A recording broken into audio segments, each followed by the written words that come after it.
dile, tienes el privilegio de estar conmigo. Sentados aquí juntos para celebrar al Señor, para adorarle, para bendecir su nombre, amén. De veras es un honor, hermanos, es un honor acercarnos al Señor en plena libertad a través de la obra de nuestro Señor Jesucristo con nosotros.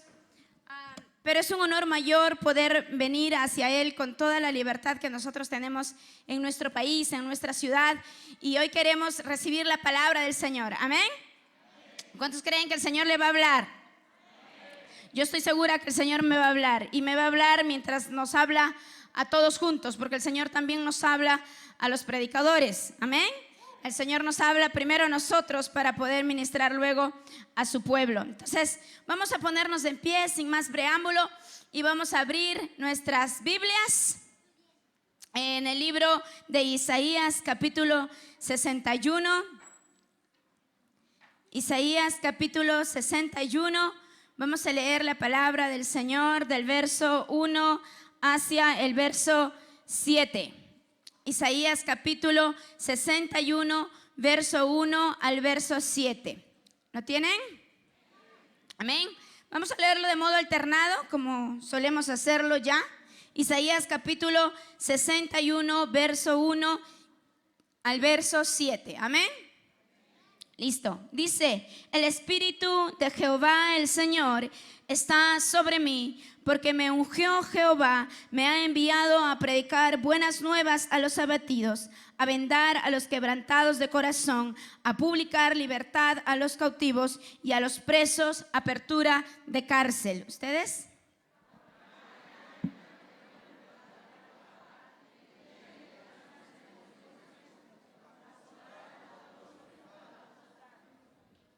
A ordenar que a los afligidos de Sión se les dé gloria en lugar de ceniza, óleo de gozo en lugar de luto, manto de alegría en lugar de espíritu angustiado, y serán llamados árboles de justicia, plantíos de Jehová para gloria suya.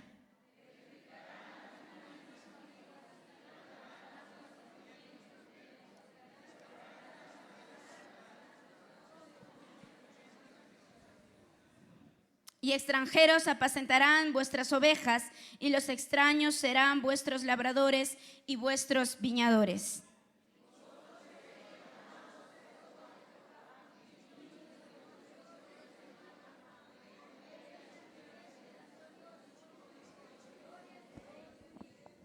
Y en lugar de vuestra doble confusión y de vuestra deshonra os alabarán en sus heredades, por lo cual en sus tierras poseerán doble honra y tendrán perpetuo gozo. Amén. Oramos.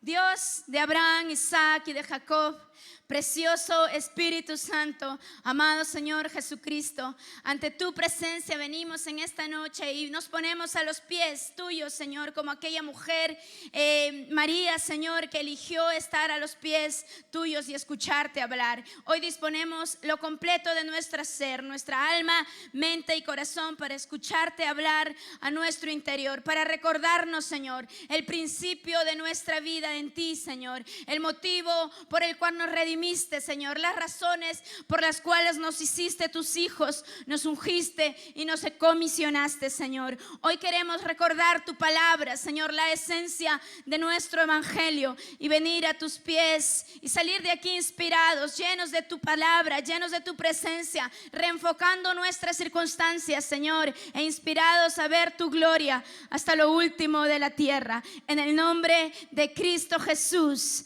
Amén y amén. Tomen sus lugares, por favor. Y como ya lo decía la pastora Magda, estoy por acá estos días disfrutando de conocer por primera vez Moquegua. He comido demasiado bien, Dios mío, demasiado rico. Comen demasiado rico ustedes. Ese cuy, no, Santo Padre, no, de ver, ese es otro nivel. Había comido cuy en varios lugares, pero ninguno como aquí. Entonces, de veras que voy a confirmar la hipótesis de que tienen el mejor cuy a nivel de Perú. Pero estaba muy rico, muchas gracias. He disfrutado la compañía del equipo pastoral y el tiempo para reservar tiempo para escuchar su palabra, para estar a sus pies. Hoy he comido un sancocho moqueguano. Fue la primera vez en mi vida que comí algo así, estaba exquisito de veras. Yo estaba luego diciendo, a ver, Señor, ¿cómo me levanto de acá? Y no sé cómo voy a predicar en la noche, ¿verdad? Con todo lo que había comido, pero de veras muchas gracias al equipo pastoral, o los pastores han sido muy amables. Tienen un equipo pastoral de lujo, hermanos, de lujo, porque pueden tomarse el tiempo de dedicar recursos, a dedicar tiempo, dedicar esfuerzo, de romper sus propias, tal vez, prejuicios que en ocasiones se forman. Oh, no, ya estoy muy grande, ya no estoy como para estudiar, pero no es cierto. Cualquiera sea nuestra edad, y mucho más si se trata de la palabra del Señor, vamos y debemos morir estudiándola. Amén. Acabarán nuestros días y la eternidad de la palabra no será plenamente revelada, porque esta es inmensa, exquisita, grandiosa. Así que de veras, ánimo, sus oraciones. Me ha dado el privilegio de servirles a los alumnos, no sé por dónde andan, pero ahí veo varios.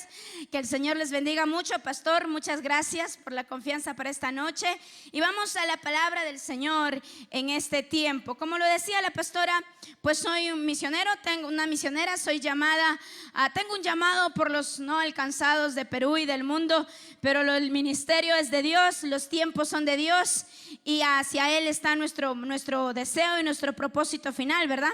Entonces, durante este tiempo estoy sirviendo al Señor en la movilización de la iglesia a la misión. Tengo un sueño en el corazón que el Señor gestó desde casi adolescente o jovencita, muy joven, y en el tiempo supe entender qué era lo más grande de eso que el Señor me había puesto inicialmente. Y realmente sigo soñando y sigo creyendo que Perú puede ser levantado como luz a las naciones, que dejará de ser una tierra de oprobio y que se levantará como ese plantío fuerte del Señor, del cual las naciones beberán de sus frutos. Amén.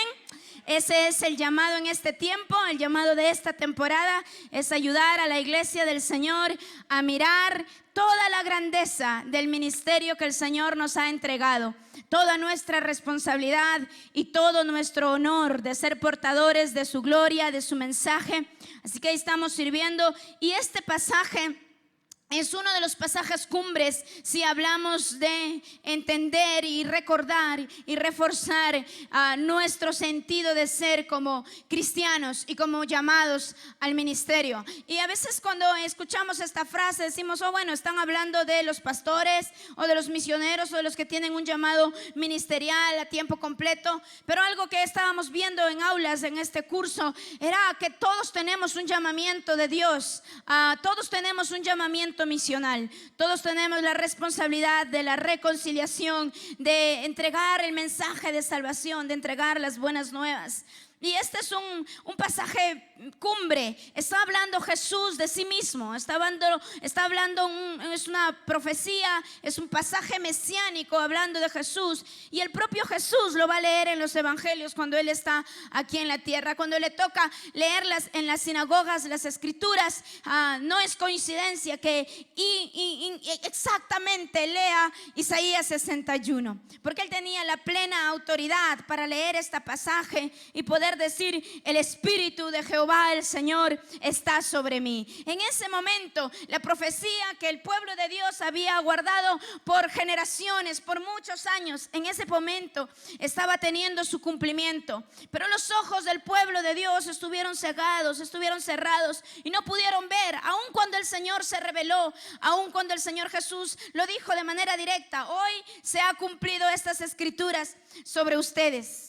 Pero el pueblo no lo pudo ver y más bien lo vio como un atrevimiento, lo vio como una insolencia, lo vio como una falta. A menudo nos va a pasar que cuando tú puedes presentarte con la dignidad del llamado que Dios te ha dado y puedes venir y decir, tengo la solución para tu vida, tengo la solución para tu temporada de fracaso, de dolor, de angustia, de desesperanza. Puede sonar medio altanero o medio desubicado que tú le digas a alguien, tengo la solución para tu problema, para tu circunstancia. Y no es una cuenta bancaria ni una forma mágica de arreglar sus dificultades. Nuestra solución se llama Cristo Jesús. Amén. Cualquiera sea la circunstancia de la persona con la que te cruces, tú puedes responder al igual que Jesús. Hoy se puede cumplir esta palabra sobre ti y puedes darle palabra de de Dios a una persona en cualquiera de las circunstancias que podamos encontrarla. Isaías 61 nos va a recordar el propósito para el cual nosotros hemos sido ungidos. El pasaje empieza estableciendo un marco de autoridad, un sello. En este pasaje, aunque este pasaje es mesiánico y primariamente está hablando de Jesús, a través de Cristo Jesús, nosotros nos hemos hecho herederos y coherederos de su palabra y de Él mismo. Así que a través de Jesús, este pasaje también es para nosotros. Y hoy lo vamos a ver no solo como una profecía mesiánica, sino que hoy lo vamos a revisar apropiándonos de este texto y diciendo en el poder de ser herederos y coherederos con Cristo, de poder decir esta noche: el Espíritu de Jehová, el Señor, está sobre mí. Mira al que está a tu lado y dile: el Espíritu de Jehová, el Señor, está sobre mí. ¿Cuántos creen esto? ¿Cuántos viven en el poder del Espíritu de Dios en sus vidas? ¿Cuántos tienen convicción de que el Espíritu de Dios habita en nosotros? Amén. Nosotros somos templos del Dios viviente. Oh, dale alabanza al Señor, alaba su nombre, glorifícale a Él. Cuando tú aplaudes, tú no le aplaudes al predicador, tú le aplaudes al Rey de Reyes y al Señor de Señores.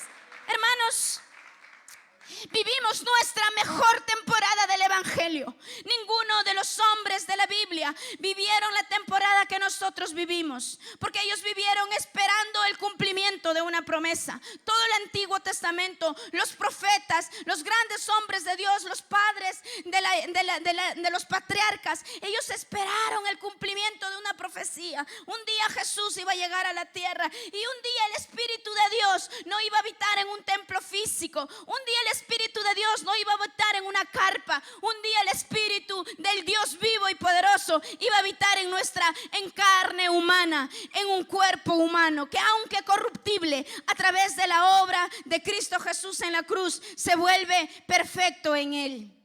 Esperaron esa promesa.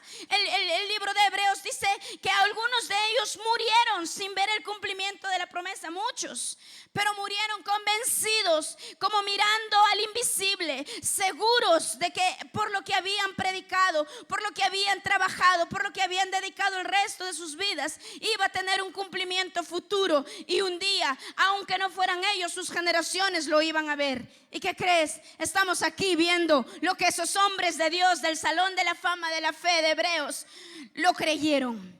Usted y yo estamos en el cumplimiento no solamente de un Jesús que caminó en la tierra, que un Jesús que constituyó una iglesia nosotros, sino que además estamos en el cumplimiento de la promesa del Espíritu Santo.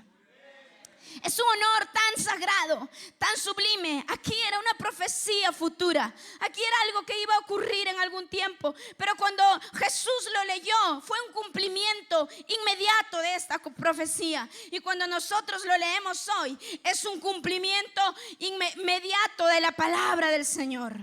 Este pasaje, como toda profecía, tiene 3 tiempos de cumplimiento: el cumplimiento inmediato, el cumplimiento inmediato y el cumplimiento final de la profecía.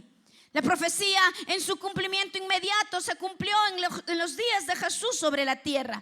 Por eso Él lo pudo leer y Él pudo decir: hoy se cumplió el cumplimiento inmediato de este texto, de esta palabra. Usted y yo disfrutamos el cumplimiento inmediato de esta palabra. Y un día, cuando los cielos y la tierra hayan terminado aquí, viviremos el cumplimiento final y pleno, el final de esta profecía, cuando la restauración plena de la obra de Dios en los seres humanos sea consumada por la segunda venida del Señor a nuestra tierra.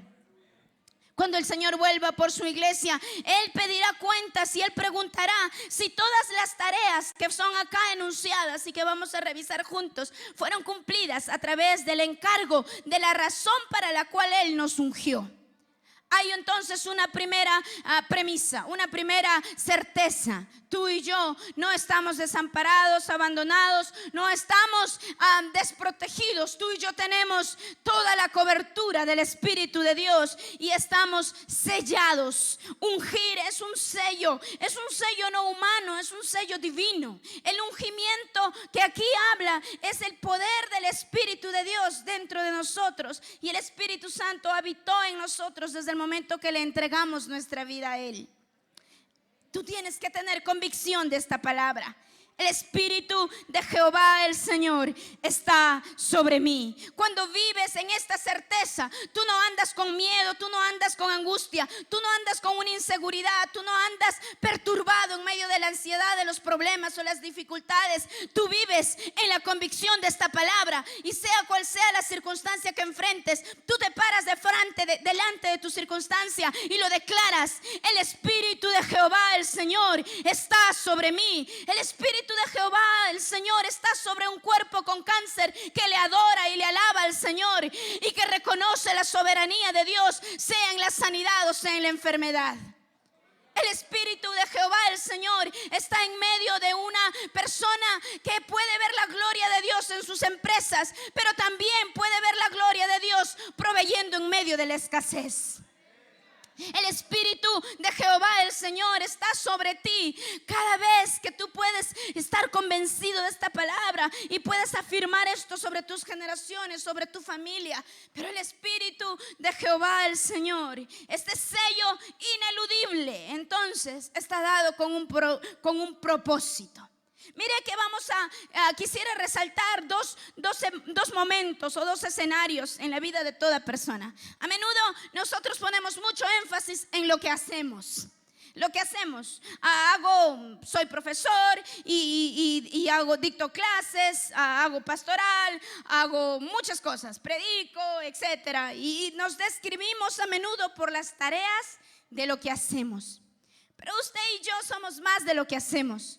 Usted y yo somos, en esencia, hijos del Rey de Reyes y del Señor de Señores. Y como hijos del Rey de Reyes y como hijos del Señor de Señores, usted y yo somos ungidos.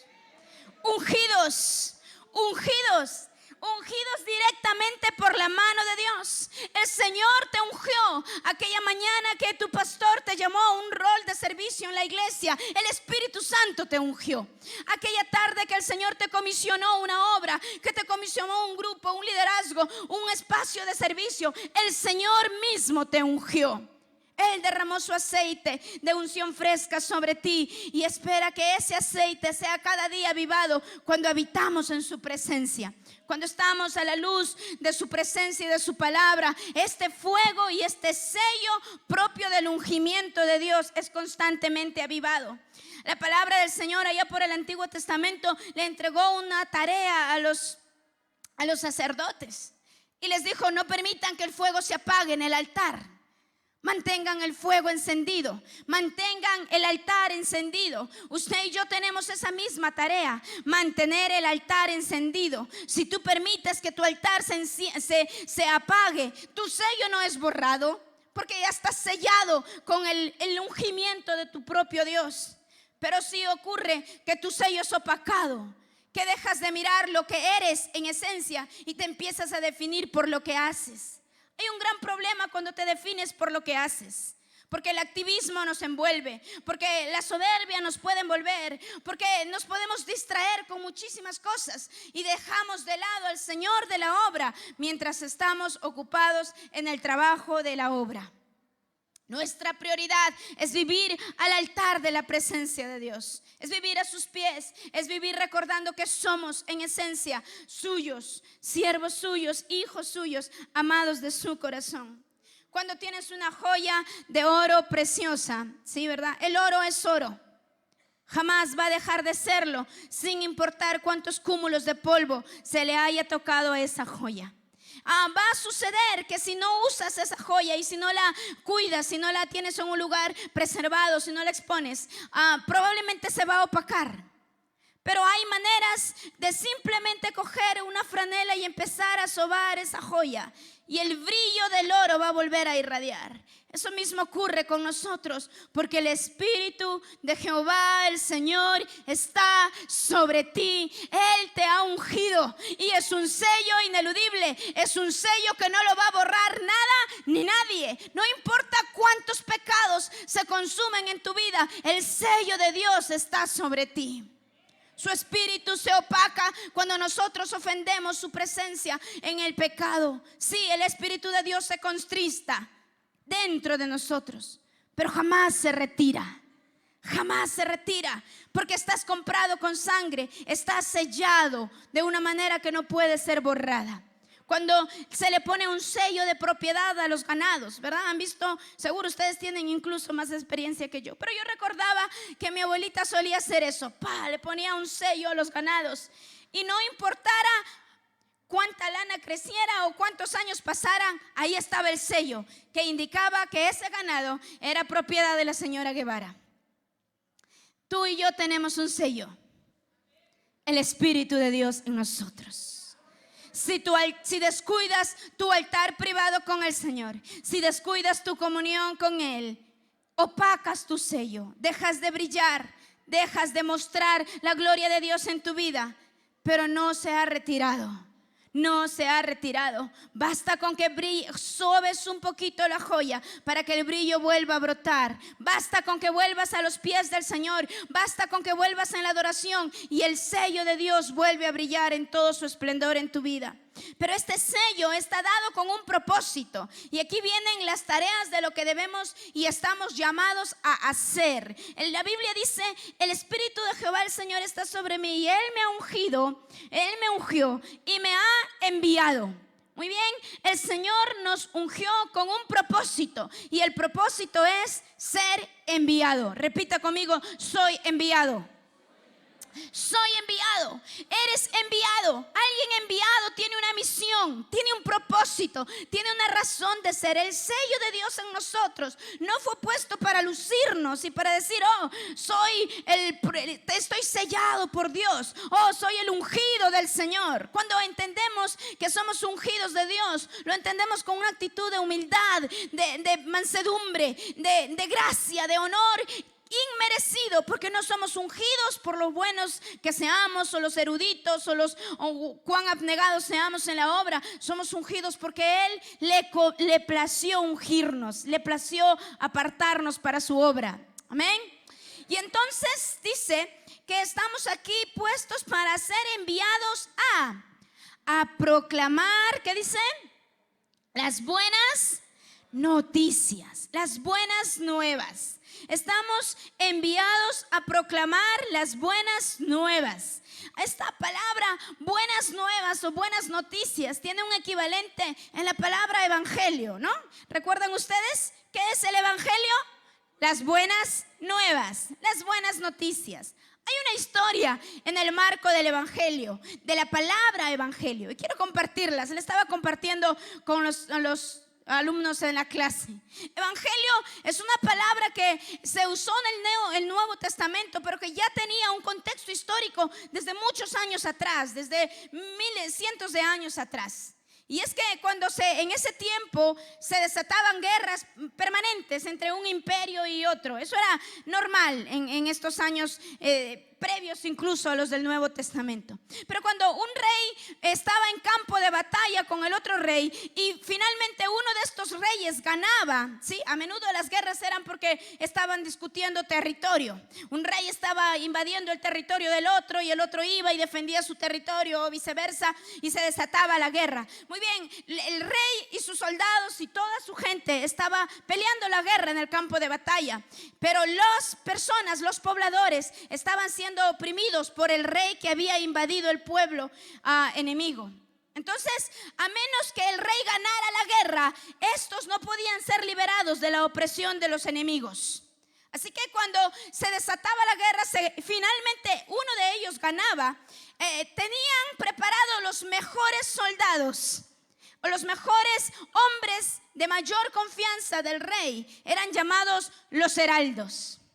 Los heraldos no estaban en la guerra para pelear en la primera línea de batalla directamente. Los heraldos estaban listos, con sus sandalias listas, preparados para que en el momento de la victoria ellos corrían para llevar la buena noticia. el evangelio. Ese era el evangelio. El evangelio era una carta que el rey escribía. Cuando ganaban la guerra, el rey cogía su pluma y escribía: hemos vencido, son libres, tenemos la victoria. Sellaba ese rollo con su sello real y se le entregaba al heraldo. El heraldo corría y atravesaba todos los pueblos de su reinado, y llegaba a cada pueblo, se paraba en la plaza, desataba el rollo y leía la noticia: hemos vencido, nuestro rey ha ganado, somos libres. El gozo en el corazón de las personas era inmediatamente restaurado. La libertad había llegado a ellos, no porque el rey llegara para liberarlos, sino porque la noticia de victoria había llegado a ellos. Se corría el heraldo, todos los heraldos, todos los caminos del reino, compartiendo la buena noticia. Y todos sabían que el evangelio estaba corriendo. La buena noticia era: nuestro rey ha ganado, estamos libres. Los enemigos también corrían atrás del heraldo, porque si habían perdido la batalla, por lo menos querían estorbar que el heraldo llegara a las comunidades, a los pueblos, y anunciara que ya habían perdido. Así que el heraldo presentaba demasiadas dificultades en su camino, pero era un hombre que no estaba dispuesto a rendirse contra nada ni contra nadie, y atravesaba cualquier circunstancia para llegar a cada pueblo, ponerse directamente frente a la plaza y proclamar la buena noticia: somos libres. Eso era todo lo que hacía. Llegaba al lugar, proclamaba la buena noticia y volvía a correr a otro pueblo y nuevamente proclamaba la buena noticia y corría a otro pueblo. El heraldo corría, no iba caminando, no iba apenas. El heraldo tenía prisa de anunciar la victoria de su rey. Jesús usó esta palabra, y el Antiguo y Nuevo Testamento usó esta palabra para referirse a Jesús, porque Jesús es el Rey del universo, que ha vencido la guerra más importante de la historia de la humanidad: la guerra contra la maldad, contra el mal, contra el pecado. Nuestro rey ha vencido, nuestro rey ha vencido. ¿Y sabes qué? Alaba al rey que ha vencido. ¿Sabes qué? Ese rey te llamó como su heraldo. Ese rey te llamó como su heraldo. Ese rey seleccionó un pueblo, lo hizo suyo, hizo el cumplimiento de la promesa. Allá Abraham le dijo: haré de ti, por la fe tuya en mí, haré de ti una nación grande y te bendeciré y serás bendición. Y aquí estamos, el cumplimiento de la promesa de Abraham, una nación grande. El cristianismo, el evangelio, es una nación grande en todas las naciones de la tierra, en todas las edades de los tiempos, sin importar cuántas adversidades atraviese. El cristianismo siempre va a mantenerse a flote y va a ir en expansión y en crecimiento, porque es el cumplimiento, una promesa de Dios, y Dios es un Dios que cumple sus promesas. Pero seleccionó un pueblo con un propósito. No hizo un montón, una manada de personas sentadas esperando que alguien venga a hacer algo por ellos. Nos hizo una nación de sacerdotes y levitas. Nos hizo un pueblo llamado, consagrado a un propósito: anunciar el evangelio, anunciar la buena noticia, anunciar que nuestro rey ha vencido, que tenemos libertad, que los cautivos pueden ser libres, que puedes ser libre de la opresión del alcohol, de las drogas, de la depresión, de la angustia, de la soledad, incluso de la enfermedad e incluso de la escasez, porque nuestro rey ya venció al enemigo y todas sus consecuencias. Hay 7 tareas que componen parte de la entrega del evangelio. 7 tareas mencionadas en este texto como fruto de las buenas noticias. Venir y compartir las nuevas noticias, las buenas nuevas, implicaba vendar el corazón de los quebrantados. Cuando se anunciaba la buena noticia de que nuestro rey ahora nos ha entregado victoria, ahora somos libres, entonces inmediatamente se empezaban a vendar los corazones de las personas que estaban afectadas después de una guerra. Había que sanar las heridas. Había que curar los corazones de las personas que habían sido destruidas de diferentes maneras. Tu tarea de ser portador del mensaje del evangelio, de las buenas noticias, tiene que ver con la sanidad de los corazones quebrantados. ¿Cuántos corazones quebrantados se han cruzado en nuestro camino? Y sabes, no es casualidad que tú te encuentres con personas llenas de angustia, de soledad, de dolor, de depresión. La depresión y el estrés, la ansiedad en este tiempo está tomando cada vez más y más auge, y necesitamos una iglesia llena del gozo de Dios, de la certeza de Dios, que vaya a sanar esos corazones, que no vaya a juzgarlos, que no vaya a oprimirlos más de lo que ya están, sino que vaya a llevar una buena noticia. Dios sana el quebranto del corazón. Dios cambia el lamento en baile. Dios puede traer gozo en vez de luto. Sanar o vendar a los quebrantados de corazón, sanar las heridas. Pero el texto avanza y dice: a publicar libertad a los cautivos y a los presos, apertura de cárcel. Segunda tarea es anunciar libertad. Las buenas noticias anuncian libertad de la opresión, de los delitos y los pecados de los seres humanos. Las buenas noticias anuncian victoria, que nuestro rey ya venció, y por ende podemos romper las cadenas, por ende podemos ser libres. Aún en medio de las cárceles puede la gente experimentar libertad. Por eso ministerios como los ministerios carcelarios son tan importantes, porque llegan al oprimido, llegan al encarcelado a decirle: hay una libertad distinta de la física, hay una libertad de espíritu, hay una libertad de corazón que Jesús ya compró con sangre para tu vida. Libertad a los cautivos. Número 3, el evangelio implica la proclamación del año de la buena voluntad del Señor. ¿Qué es el año de la buena voluntad del Señor? Era el llamado año de jubileo. Cada 50 años se celebraba el año de jubileo. El año de jubileo era el año que todos esperaban, porque en ese año se perdonaban deudas, se liberaban esclavos. En ese año se restituía lo que había sido robado, quitado y destruido. En ese año, si alguien había perdido sus tierras, le regresaban las tierras, pero además por gracia le otorgaban una cosecha extra. El año del jubileo era el año del gozo, era el año en el que cualquier circunstancia de angustia, de dolor o de opresión se convertía en gozo, porque era el año que expresaba la gracia y la bondad de Dios para las personas. A partir de Jesús, nosotros no celebramos esto cada 50 años.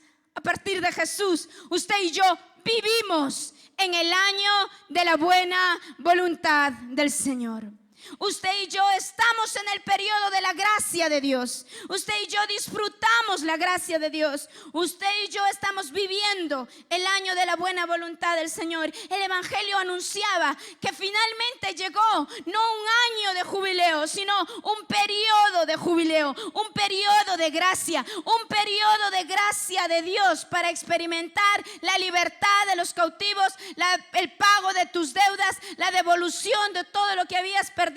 Lo que se comió el saltón, la oruga y el revoltón sería devuelto y sería restituido a 100 por 1, porque Jesús vino para redimir, para salvar lo que se había perdido.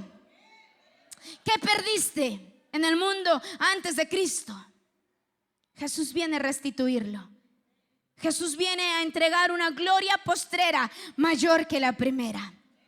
Dice su palabra que Satanás vino para matar, robar y destruir, pero Jesús vino para que tengamos vida y una vida en abundancia.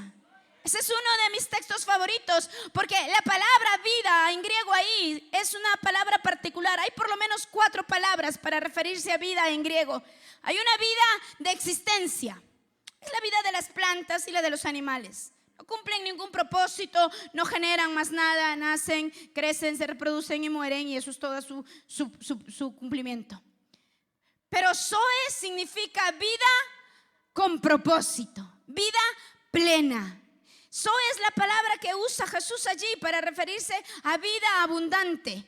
El deseo del corazón de Dios es que usted y yo disfrutemos una vida plena y una vida plena en abundancia. Amén. Una plenitud de vida significa que aún en medio de la adversidad usted puede mantenerse en firmeza, porque el gozo del Señor es su fortaleza. Porque usted vive seguro y confiado en la esperanza de todas las promesas que el Señor nos ha dado. El año de la buena voluntad del Señor incluía la venganza de nuestro Dios. Y les dije que la profecía tiene un cumplimiento inmediato y un cumplimiento final. El cumplimiento final de esta línea, de este renglón, será cuando Cristo venga y finalmente emita su juicio sobre toda la humanidad y se vengue por completo de todo lo que el enemigo ha hecho contra su pueblo. Pero vivimos en un cumplimiento inmediato de eso también. La buena voluntad, el año de la buena voluntad de Dios nos ha traído venganza de nuestros enemigos. La venganza de Dios no es como la venganza humana. Nosotros cuando entendemos como venganza es si alguien me hizo mal y soy vengada, ese le hacen lo mismo o peor, ¿verdad? Eso es nuestro entendimiento de venganza. Pero la venganza de Dios no es contra un ser humano. La venganza de Dios no va a ser contra uno de tus hermanos, porque tu hermano no es tu enemigo, jamás. El enemigo es Satanás. La venganza de Dios es humillar al diablo y restituir su obra en todas las personas.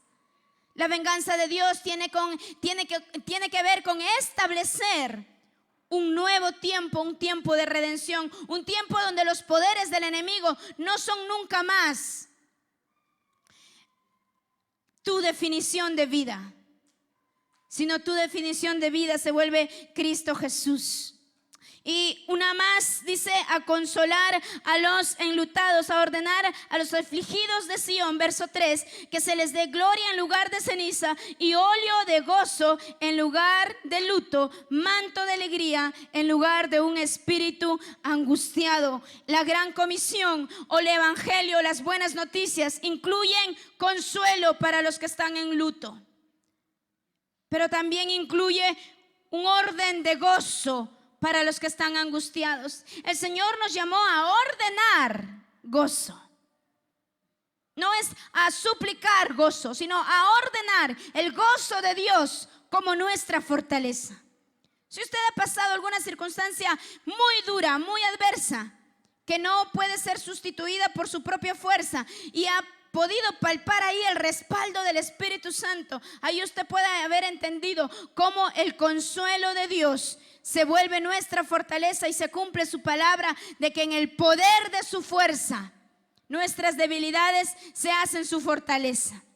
Verso 4, finalmente dos verbos súper importantes que forman parte del cumplimiento de las buenas noticias es que Él nos llamó a reedificar las ruinas antiguas, los asolamientos primeros. Y la pregunta acá es: ¿de qué está hablando?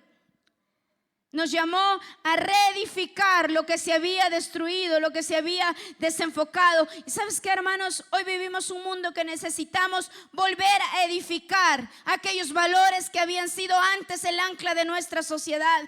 Antes los valores no eran solamente de los cristianos, eran las principales anclas de vida de nuestra sociedad. Pero hoy eso se ha minado, eso se ha destruido, eso está en tela de juicio. Hoy no hay verdades absolutas, hoy hay verdades relativas. Y Dios llamó a su iglesia que en la proclamación del evangelio, de la buena noticia, reedifique las ruinas antiguas, reedifica los caminos nuevos. A veces tenemos que reedificar nuestros propios nuevos caminos, y el Señor nos hace llamado en su palabra en más de una ocasión diciéndonos: vuelve a la senda antigua, vuelve a los primeros inicios, regresa a tus primeros pasos. Y de lo que está hablando el Señor no es de regresa a cantar el corito de 50 años atrás. De lo que está hablando Dios es de regresa en tu primer amor, reedifica aquel fuego con el cual me conociste, aquella pasión con la cual me serviste al inicio. Reedifica tu fervor inicial por su obra, por su palabra, por una vida apegada a su presencia. Reedificarás ruinas antiguas. Llegarás a lugares donde todo está opacado, donde todo está destruido, y tú serás un levantador de portillos. porque estás ungido para eso. Estás ungido para llevar una buena noticia de salvación, de victoria, que incluye la reedificación de lo redestruido y la restauración de las ciudades arruinadas. Vivimos en ciudades arruinadas. Vivimos en escombros de generaciones. Generaciones sumidas en la desaprobación, sumidas en la confusión, en el consumismo.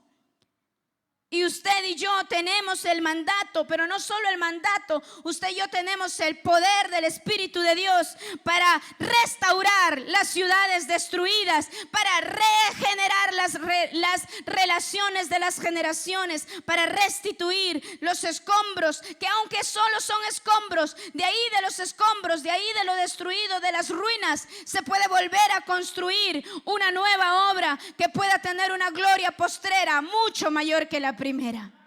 Creo que el mejor tiempo de Dios para esta ciudad todavía está por venir, y ustedes son los ejecutores de esa palabra para este lugar.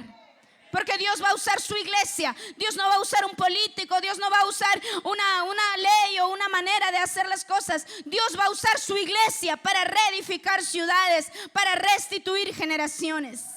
Ese es nuestro llamado. El ministerio y el ungimiento de Dios sobre tu vida no está centrado solo para tu propio beneficio. Está centrado para que a través de ti los cautivos conozcan la libertad, los enlutados conozcan el gozo, los afligidos conozcan el consuelo, los destruidos sean restaurados. Dios quiere que cumplas esta sagrada tarea que Él te ha dado. Y aquellos que lo cumplan, el Señor no es deudor de nadie. El pasaje termina con 3 hermosas promesas de una prosperidad integral para aquellos que desarrollan en plenitud el cumplimiento de la gran comisión, de la proclamación de las buenas nuevas.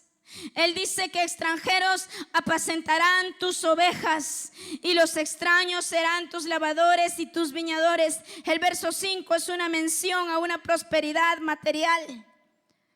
Dice Dios que Él te va a prosperar de tal manera que aún extranjeros van a servirte, que aún extranjeros van a traer riqueza a tu vida. Y no estamos hablando solo de una riqueza física, sino de una restauración material integral, porque Dios va a restituir todo lo que fue quitado a aquellos que le son fieles. Dios va a prosperar a su pueblo si su pueblo entiende su propósito y va tras el cumplimiento de su propósito. El verso 6 dice: serán llamados sacerdotes de Jehová, ministros de nuestro Dios serán llamados. Comerás de la riqueza de las naciones y de su gloria sublime recibirás. Vamos a recibir recompensa por nuestro trabajo, mis amados. Vamos a recibir recompensa por nuestro trabajo. Dios no es un Dios deudor de nadie. No solamente te va a usar como un canal de bendición, sino que además te va a prosperar espiritualmente. Serás llamado sacerdote de Dios. ¿Hay un honor más alto que ser un sacerdote de Dios? Tú puedes ocupar múltiples cargos, puedes ocupar múltiples honores, pero no, el honor más sagrado que un mortal puede recibir es ser llamado portador del evangelio, y es ser siervo de Jesucristo. No hay un honor más sagrado que eso. Embajador del reino de los cielos, abridor de llaves de bendiciones de los cielos aquí en la tierra. Ese es el honor más sagrado que cualquier mortal puede recibir, y usted y yo somos sacerdotes del Dios Santo. Tenemos las llaves del reino de Dios para este país, para esta ciudad, para esta tierra. Hay autoridad y poder en tus manos. Hay honor y alabanza al nombre de Dios a través de tus obras. El Señor está diciendo: no solo te voy a prosperar materialmente, sino que te voy a prosperar espiritualmente. Te voy a prosperar a tal estándar que vas a ser mi sacerdote. No solo tú, sino que tus generaciones serán llamados plantíos de Jehová. La gloria de Dios será vista en ti y en los tuyos. Y el verso 7 dice: en lugar de tu confusión, de tu deshonra, vas a ser alabado. En tus tierras poseerás honra y tendrás perpetuo gozo. Y eso es una restauración emocional. Si alguna vez fuiste rechazado, fuiste calificado, fuiste despreciado, fuiste menospreciado, el Señor dice: en lugar de menosprecio tendrás honor y gloria. En lugar de oprobio y aflicción tendrás gozo perpetuo, eterno, permanente. Porque eso le da Dios a los que son portadores de su evangelio. Tienes un honor tan sublime. Hay un poder tan grande en nosotros. Fuimos ungidos de parte de Dios para la proclamación de las buenas noticias. Implican libertad a los cautivos, implican sanidad a los quebrantados de corazón, implica proclamar la buena voluntad de nuestro Dios, implica consuelo a los enlutados, implica gozo permanente y eterno a los afligidos, implica reedificación y restitución, y trae como fruto bendiciones materiales, espirituales y emocionales. ¿Quién quiere recibir ese paquete completo? ¿Quién quiere recibir ese paquete completo? Ponte de pie, por favor. Levanta tus manos al cielo y dígale: Dios, gracias por el honor de tu evangelio. Pero ¿sabes qué? Antes que conectes por completo tus ojos y tu adoración al Señor, quiero recordarte que esta victoria de nuestro Rey se dio hace más de 2000 años. Hace más de 2000 años, nuestro Rey, el Rey del cielo y de la tierra, ganó una victoria para ti, para mí y para toda la humanidad. Hace más de 2000 años, nuestro Rey le ganó al enemigo, venció las tinieblas, venció el pecado, venció la maldad. Y nos comisionó a nosotros, su iglesia, para ir y anunciar sus buenas nuevas a Jerusalén, Judea, Samaria y lo último de la tierra. Pero todavía, en 2000 años y más, todavía miles y cientos de pueblos todavía no han recibido la noticia de que el Rey del universo ha vencido. Todavía miles de pueblos viven en la oscuridad y el oprobio de falsos dioses, de falsos reyes. Todavía 2 billones de personas adoran a Satanás disfrazado en diferentes religiones. Porque los heraldos del evangelio todavía no hemos llegado a esos lugares. 2000 años, mis hermanos. 2000 años y todavía no terminamos de cumplir nuestra tarea. 2000 años de victoria y generaciones enteras que se van a una eternidad sin Cristo, porque los heraldos del evangelio del Rey de Reyes, del Señor de Señores, todavía no han llegado hasta los últimos pueblos de la tierra, simplemente a proclamar la buena noticia. Todavía estamos aquí disfrutando nuestro lugar cómodo. Tienen una iglesia hermosa. Es un sueño este lugar. Tienen ministros para servirles. Pero este es un ejército, iglesia, con un conjunto de camaradas muy bien entrenados para edificar a sus santos para la obra del ministerio. ¿Cuál es la obra del ministerio?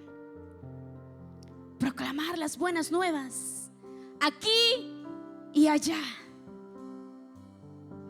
Aquí y allá. No solo aquí, sino también allá. Allá es Asia, allá es África, allá es Medio Oriente. Allá no conocen que Jesús es el Rey del universo.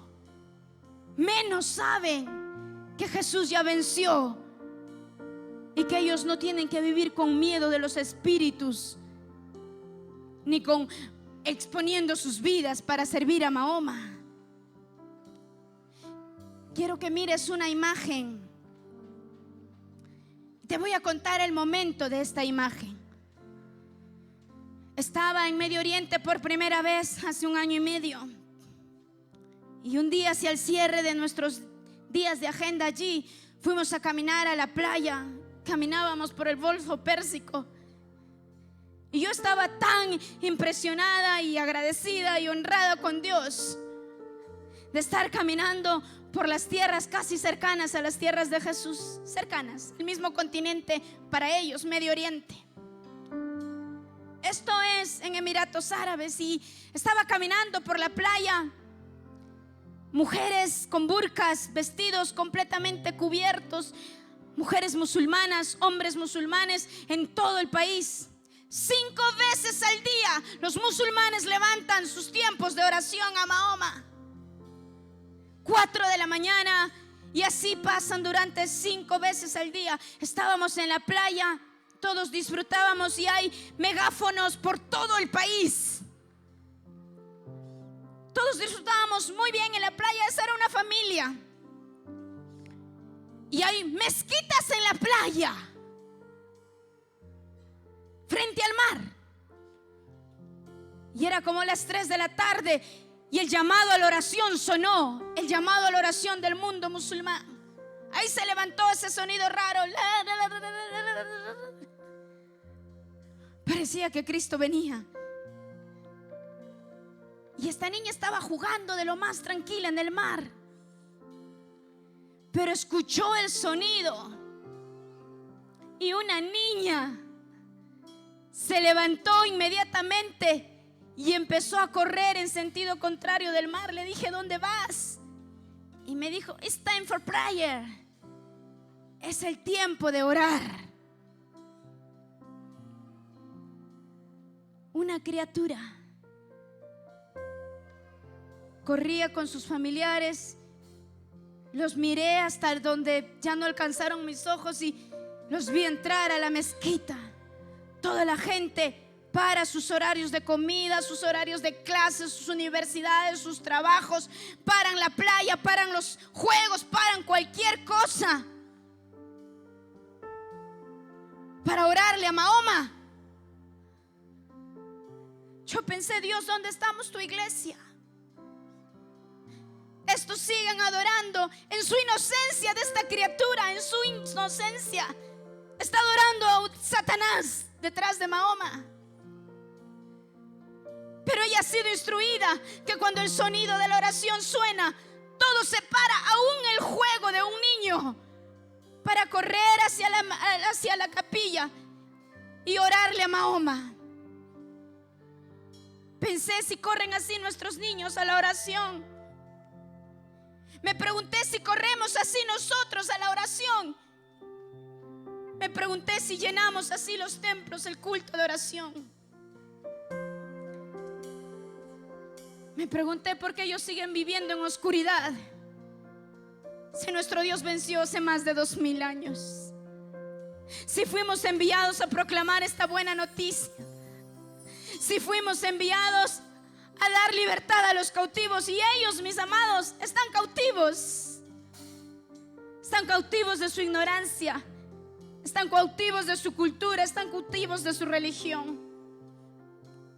Hoy necesitamos volver a los pies del Maestro, no solo para agradecer el gozo y el honor de ser sus ungidos, sino para reconsiderar para qué nos ungió, para qué fuimos ungidos. El Espíritu de Jehová, el Señor, está sobre mí. Con la imagen de esta niña corriendo hacia la oración, hacia Mahoma, yo quiero que te pongas ahí en pie donde estás, que cierres tus ojos y que escuches el corazón del Maestro Que ninguno se pierda, que todos vengan al conocimiento del Hijo de Dios. Que gente que no me conoció me conozca. Que pueblos que nunca me anunciaron me anuncien. Que la gloria de Dios cubra la tierra. El eterno deseo de nuestro Señor. Él quiere volver por su iglesia. Él quiere volver y encontrarse con nosotros, pero no puede regresar hasta que Él haya sido predicado en todas las naciones de la tierra. Y yo te quiero hacer dos llamados en esta noche. Te quiero llamar a la oración del mundo cristiano. Creo que podemos superar a los musulmanes, porque tenemos, a diferencia de ellos, un Dios verdadero. Creo que podemos ponernos de pie, el ejército de heraldos que el Señor compró con su sangre hace más de 2000 años, y decirle: Señor, aquí estoy, me pongo a la brecha.